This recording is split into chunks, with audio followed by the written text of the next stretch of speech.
What if making a sale was as easy as riding a bike? That's what we're going to talk about today here at Sales is Easy. My name's Devon Gall. I'm your friend and mentor in business marketing and sales. Let's jump right on into it. This is called staying on track.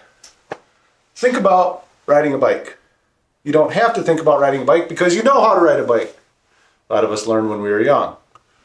So maybe if you haven't rode a bike in a long time, you can still get on a bike more than likely and be able to ride that bike, right? Because you know where to put your feet, you know where to put your hands, you know how to keep your balance, you know what you need to do when you stop, you know what you need to do, how to switch gears when you're going uphill, you know how to use the brake when you're going downhill, right? But if you really think about it, you're sitting at a weird angle that you're not normally in, you're pedaling, you're moving your hands, you're moving your head. There are a lot of different moving parts in riding a bicycle, but after you've learned, after you've gathered feedback by falling down a couple times, losing your balance, maybe your feet slip or something, maybe you didn't change the gears, so you've gathered feedback from riding a bicycle more than once, and now you know how to do it, right? Sales is the exact same thing. It's just a skill. People make it too complicated out there. People are making it so flashy out there. It's really just a couple basic things that you put together, and then you can know how to do a sale every single time. Now, you can master this, and it still doesn't mean you're going to make the sale every single time, all right? All these sales gurus that I see on YouTube that say 10 out of 10 times they can close the deal. Don't trust that guy. He's a used car salesman, all right? There is no person on the planet that's going to close 10 out of 10 deals every single time. There's really good closers out there, but even if you do it perfect every single time, it's a law of averages. That's how sales works. You have to know that going in. You're not going to close every single deal, but you need to master these techniques so you can close a higher amount of deals. And the faster you understand the basics of like where to put your feet on the pedals and how to put your hand on the handlebars and how to use the gears and how to use the brakes and how to keep your balance, just like riding a bike.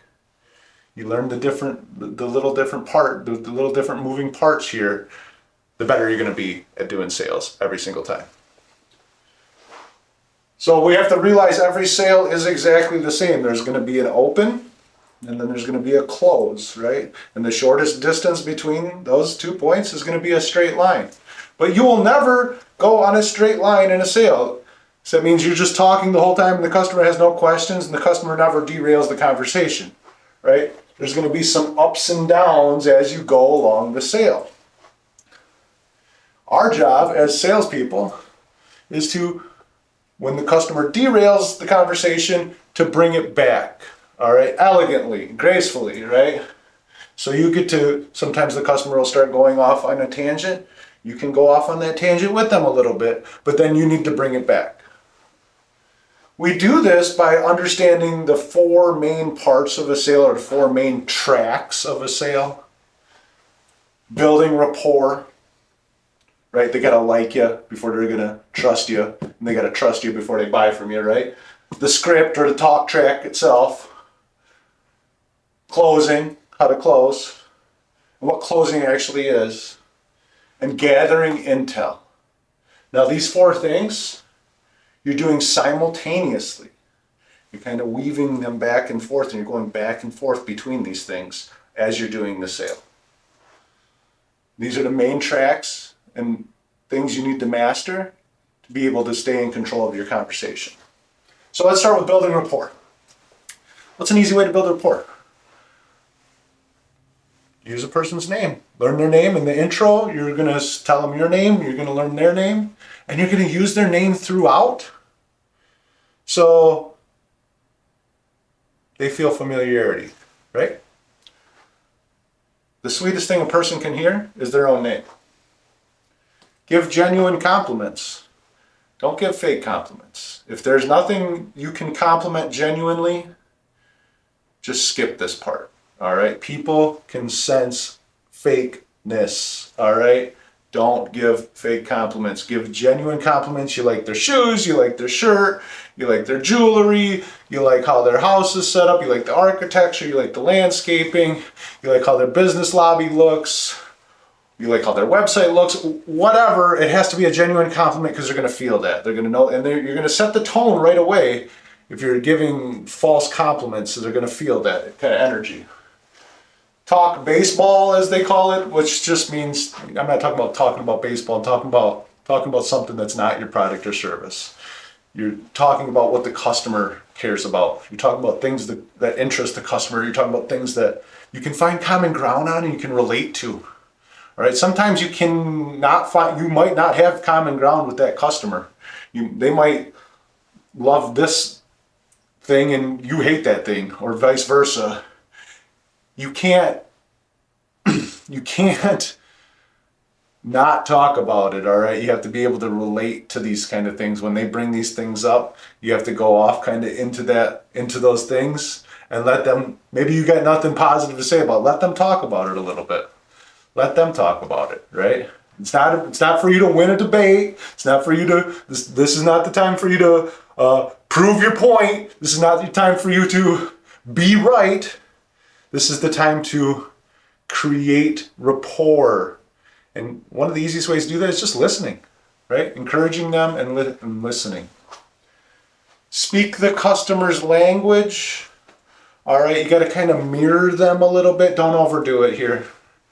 If they got a heavy Spanish accent, you don't want to all of a sudden develop a heavy Spanish accent, okay? That's not what I'm talking about. We want to speak their customer's language. You want to kind of meet them on their level and create that sense of familiarity, create that sense of, like, I'm just a guy, I'm just a girl that you can relate to and talk to.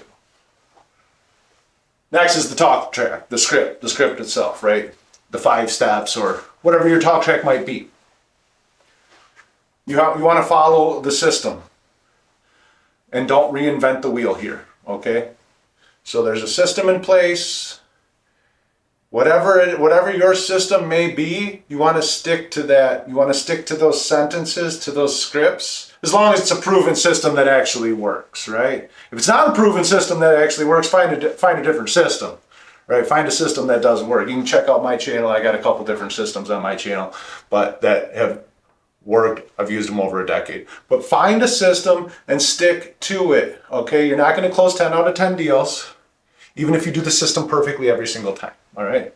I don't care how many used cars you sold. You're not going to do it. All right. But it is a law of averages game. And if you want to increase your averages, you want to increase your closing rate, you need to always have that talk track. So when they start going off base, because you're building rapport, when they start going off to La La Land, right, and talking about sailboats or this thing or that thing, or who knows what they're talking about, then you can have that conversation with them, but then also bring them back to sentence number 2 and move the conversation forward. Does that make sense? So when they start going off track, you have the script mastered. You know exactly what to say next. You can go off on tangents without going too far and bring it right back to, all right, we're keeping on the track here. Always be closing, ABCs, right? We've seen this. What are ABC? What are your ABCs when people say always be closing? It doesn't mean like the Hollywood concept of I'm going to hard close every single deal. I'm always closing them. You know, that's nonsense. You're closing them by keeping them engaged. You're just keeping them engaged to stick with the conversation and keep going. And you're not losing their attention. You're not losing their interest, right? You're keeping the conversation moving forward. That's what always be closing is. It's getting them to the next step, closing them on continuing along the presentation. Well, a real easy way to do that is through your body language, your tonality, right? You can have the most perfect script and you can have it memorized and have it just dialed in, but if you don't have enthusiasm, smile, eye contact, those kind of things, your body language isn't on point, they're gonna drift off. They're not interested, because communication is not so much about the words you say. It's more about how you make the person feel. All right? So use your C factors. Create certainty through your body language, through your smile, through your eye contact, through your enthusiasm, through your energy. Because you're projecting energy, and the energy you want is that energy of certainty. Be the expert. You have to be the expert at all times. You know the answers because you're selling your product or service, but you don't want to information dump. You have to be the expert, know the right things to say, know exactly what you're talking about, but also know when not to go deep dive certain things and when not to talk about certain things, because if you start information dumping, one, they'll get bored or disengaged or checked out because you start talking about things that they don't care about, right? When you start talking about, maybe you have 20, 25 benefits in your product or service. Maybe it's awesome, right? It's the bomb. But they don't care about anything except for 2 or 3 things. So you don't need to list off all 20. You don't have to sit there and list off all 25 things about how great this is, that is, because they don't care about that. You gotta, we'll get to that in the next part, identifying what matters to them in the gathering intel part, but you cannot information dump. So being an expert means you know everything, but you also know, take the file out, here's the 25 things, I'm gonna use file A, I'm gonna use file D, I'm gonna use file F, and that's it. I'm not gonna use all the entire file cabinet. Confidence is key, right? Because what's confidence telling you? I'm confident in myself, I'm confident in my product, I'm confident in my service. Well, now they're getting confident in my product, they're getting confident in my service, and they're getting confident in me, right? Because at the end of the day, they're buying me, they're not buying the product or service, they're buying my confidence. I believe in it, so now they're believing in it. We use something called the yes train. That's where you're asking them questions where they can say yes to. You're putting them on a loop of saying yes, right? This is the NLP kind of stuff that they talk about, but neuro-linguistic programming or all. I don't think you need to go into all that kind of stuff. You just get them, ask them simple questions where they can say yes, and avoid questions where they can say no. All right? How do you do that? Ask them things like, after you do like a value demonstration, does that make sense? Do you see how this could be a benefit? Wouldn't that be cool if you could do this, right? Where it's something that your product or service can fill the void where their current product or service is not fulfilling, right? Selling on value, not price. Maybe you have awesome discounts. Maybe you have great incentives. Maybe you have great startup incentives. You can't lead with those. If you lead with those, you're telling the customer, one, you're desperate.